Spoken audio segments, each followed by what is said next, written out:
I was just told to keep my answer short. All right, Coach Tucker, Don't ready to ramble go? on. Right, ball. No opening statement for Coach Tucker. Y'all can fire away with questions. All right, who's up? Raise your hand. We get a microphone to you. A reminder, no live streaming, please. Coach, I know a lot of your experiences in the NFL, and so I wonder, is this as extensive of a makeover as you've had to do on the defensive side of the ball since you've been a coordinator? Actually not. In 2011 with Jacksonville, I think we had, maybe 8 or 9 new starters, and they were all free agents. And then it was coming off of a lockout deal, so we had a shortened training camp. So that was pretty tough. But every year there's different challenges. Every time you have a new player, you have a new defense, and so we work really hard to develop all of our guys and get them ready to go. And so I'm excited about what we might be able to do. Now, how much, when you have a player like Roquan, who makes so many plays by himself, is kind of a game changer, how much, when you know you don't have a guy that's just like him, does that change the character, the identity of the defense for this year? Well, we talked to our guys yesterday about it. What's going to be the identity of this year's defense, and doesn't have anything to do with a year ago. And so, obviously, he's a great player, but it's next man up. And so, we'll rally and develop with the guys that we have, and we'll see what the identity of this defense is this year.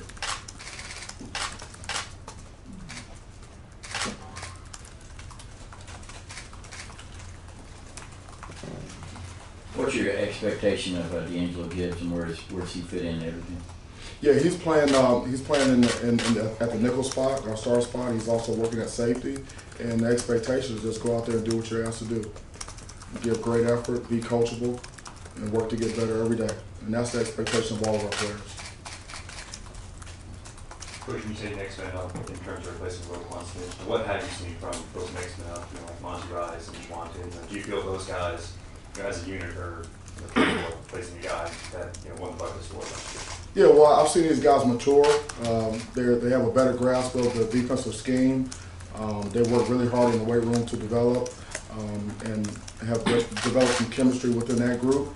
And I think they're hungry. And so they're all going to get opportunities. The rep chart is going to change from day to day, and there's nothing set in stone, and we're going to play the best guys. And so, but we want to create depth, and we want as many guys to be able to help us as possible. Given the personnel losses you all had this offseason, do you think you can maintain the level that you had last year or be better, and what are some of the keys to doing that? Well, only time will tell, but the standard of performance and our goals haven't changed. And so we're coaching our players and trying to develop them and teach them in a way that they can reach those standards. They can live up to those standards. We always want to play great defense here, regardless of who those players are. There's always going to be changes. We're always going to have new players step in. We're going to have great players leave, and so that's our job to get them ready, and that's why we recruited well, and we expect these guys to be able to step in and play great defense for us. Coach, you spoke about seeing people growing and maturing. What have you seen from the growth of Richard's account, and where do you expect from him this year? Yeah, Richard has a much better grasp of the defensive scheme at this point, and really the details. And really the devil's in the details in our defense. And so he's been more disciplined in what we've asked him to do. He asks really good questions. He spent a lot of time in the off season studying, and I just see his overall maturity level has just improved. And so we'll see how he goes this fall camp, but I think the arrow was up with him. Coach, you mentioned the devil in the details. How much of a teaching tool or experience did you use that 2nd and 26 breakdown? Is that something that you harp on, or is it just too painful for these guys to be brought up over and over? Yeah, we learn from everything, whether it's good or it's bad. And so, obviously, we study it, we break it down, we know where we need to improve. We take that with us and we move on. Hopefully that'll help us down the road. No, you talked about D'Angelo working that star position. First year you're here, it's Maurice Smith, and kind of only Maurice Smith, and then all of a sudden Lorenzo kind of helps you guys there last year, and you look at that group now, and there's linebackers everywhere, working at that spot. Was that kind of a revelation a little bit for you guys to kind of figure out how versatile you could be there? Or was that something that you kind of envisioned from the get-go? Well, you know, in this day and age in football, the offenses they're so complicated and they're so diverse that you have to have different ways to defend them. And so to be able to have different body types at that position, guys with different skill sets for first and second down and also for third down and passing situations, I mean, and that's what you have to have. And so we work to develop as many players at that position as we can. We want to have depth at the star position, so we work defensive backs there, and we also work linebackers at the position. Coach, getting a veteran guy like Jay Hayes come in, what kind of way do you see him kind of fitting? What does that experience bring to your defensive line unit? Yeah, well, he's played a lot of football. He's a mature guy. He's a high character guy. He's a high motor guy. He's a leader, and he's a team guy. And he's very unselfish. And so when you can add a guy like that to your roster, I mean that's like gold. And so we've been very happy with what he's done so far, and I think he's fitting well with our group. Now, a question about sports staff. I know they help so much in recruiting, but when it comes to practicing for preparing for practice and games, Tyson Summers specifically here, but other guys, how big is that room? How much do these guys help with prep? Yeah, they help a great deal with prep, and it's all hands on deck in preparing for our practices. Our practices are complicated. They're two-spot. We have a lot of drills going on at one time. It's organized chaos. And so we need everyone to be able to pitch in and help us prepare, and so we can have organized practice.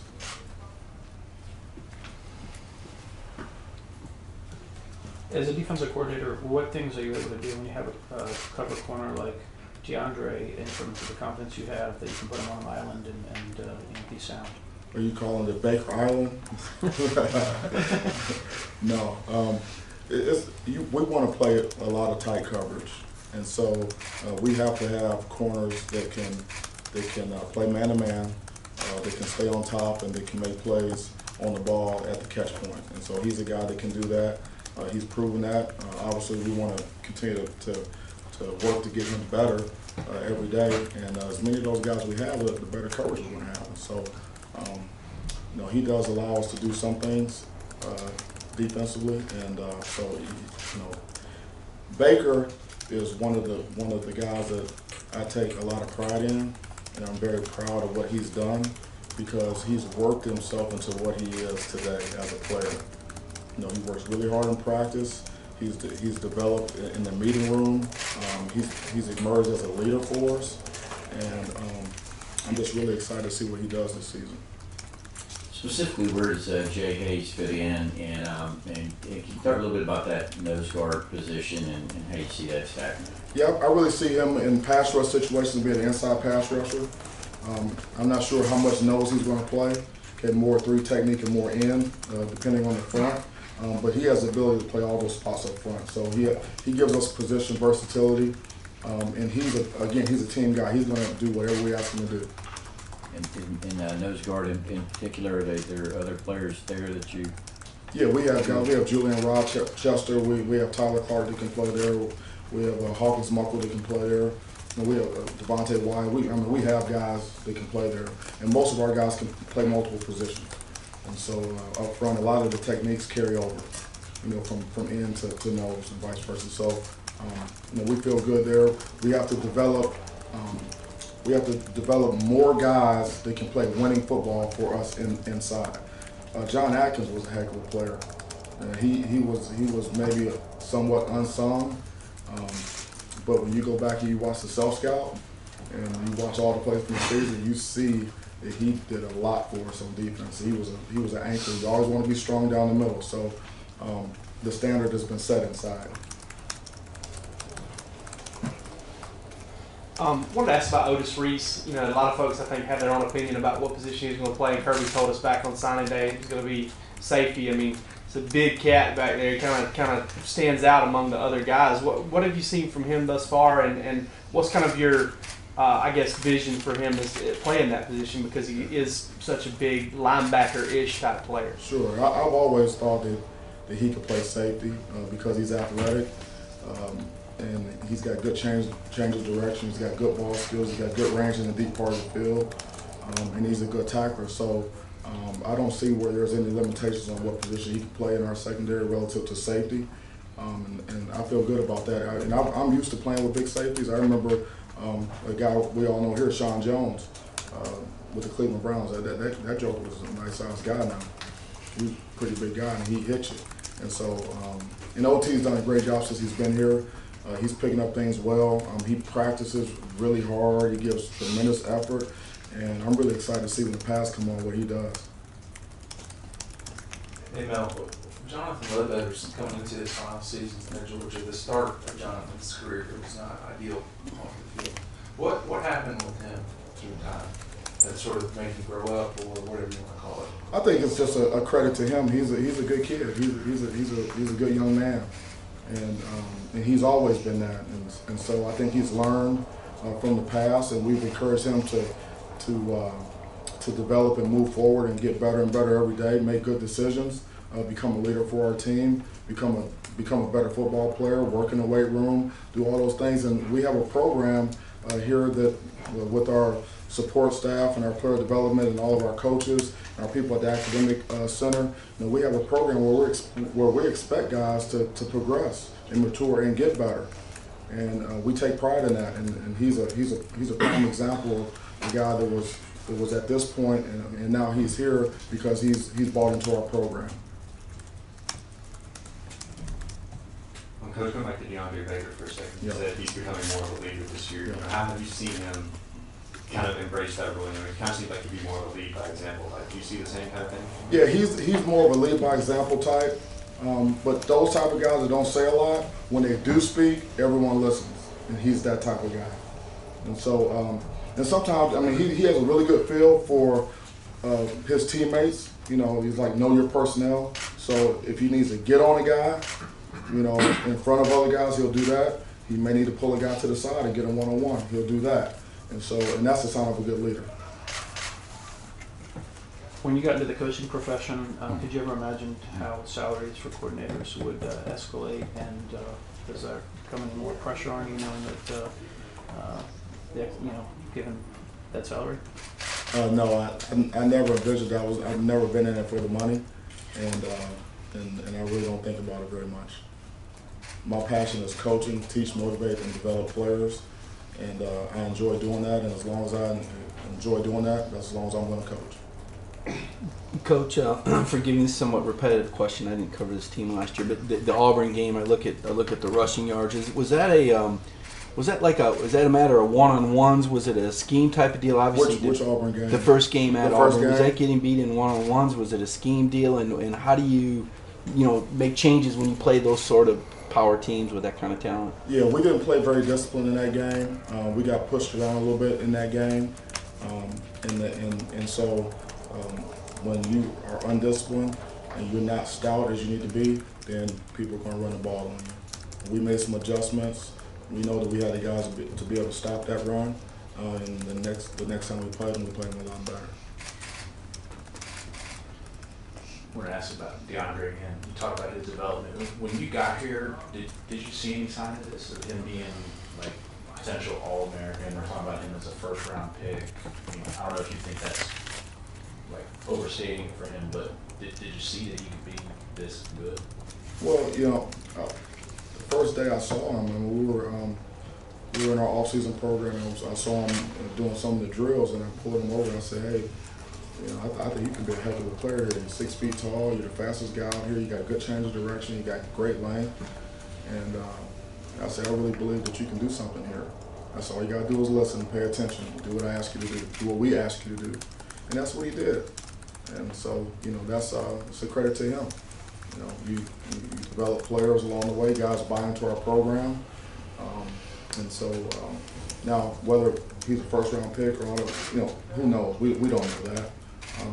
But the focus right now for him is to get better each and every day. Work on the details, technique and fundamentals. Doing the things that got you to this point, and then taking it up a notch. That's what we want to do with him.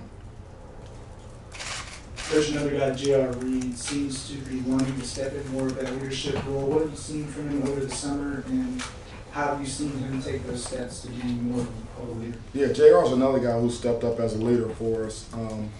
He's comfortable with his teammates. He's established himself as a player that can produce on the field. He gives great effort. He does really good does really well in the meeting room. Takes good notes. He's very unselfish. He helps other players, and he's just his character. I mean, he's an impeccable guy, you know, with ability, and he's got a really good pedigree for the game of football. So he's another guy that we're leaning on to, you know, for leadership. And I'll say this: we tell our guys all the time, you don't have to just be a senior or necessarily even a starter. You know, leadership comes from all different areas. If you have the ability to lead and affect someone else in a positive way, then do that. And we encourage that.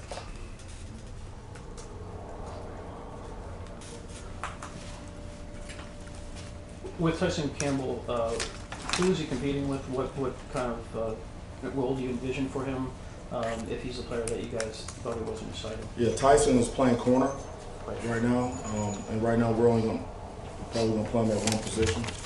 And so all the corners on our roster, he's competing with those guys. And all of our guys know we're going to play the best players. We give guys lots of opportunities to show what they can do. We have a lot of two-spot drills. We take a lot of reps. We coach every player, whether it's a walk-on or a senior, the stars and all that stuff. It doesn't matter. We coach everyone the same. We're trying to develop as many players as we can so we have the best football team that we can have. And so, you know, we'll see what happens. He'll get what he deserves. Got time for 2 more questions. Not to make it a depth chart question, but with Tyson just being a corner, I guess not at star right now, is star going to be not a way to get like 3 cornerbacks on the field all the time, as in if you like Tyreek and Mark also and just DeAndre? Yeah, well, I mean, it depends on the situation. You know, we've at the star position, we've had linebackers there. We've had a certain first and second down type of star, and then we've had more of a coverage star. And so when it all shakes out, our job is to find out who are the best guys to put out there, and then do what they can do. And so, you know, we have total flexibility in that, but we also have a starting point. Okay, and then we go from there. We have scrimmage 1, and then we have scrimmage 2. We start to make decisions on who we think can help us. And if we need to move a guy inside in the slot, we'll do that. Ask you about Tyreek. Obviously, he spent a lot. He started a game for you at corner last year. He played a lot of star before that. And Kirby said yesterday he's going to be working at safety. So, I mean, what kind of, I guess, kind of joker in the deck, I guess, for you, if you make a card analogy, is that for you guys to kind of have that guy that you trust to learn all those spots mentally, physically, all those things? That's huge if you have a utility guy like that that's a good player. And you don't want to be a jack of all trades, a master of none. So it takes a unique type of guy to be able to play multiple positions and be able to produce at a high level. And we think Tyreek is that type of player. And so far that he's shown that he can handle that. You could relate him somewhat to Aaron Davis's role over the past couple of years. I mean, Aaron Davis played every position in the secondary for us. And I think good secondaries have those guys that can play multiple positions. They can be problem solvers. And it gives you the ability to play the type of coverages you need to play when you need to play them. All right, Coach, thank you. Thank you, guys. Thanks. Long time no see, right?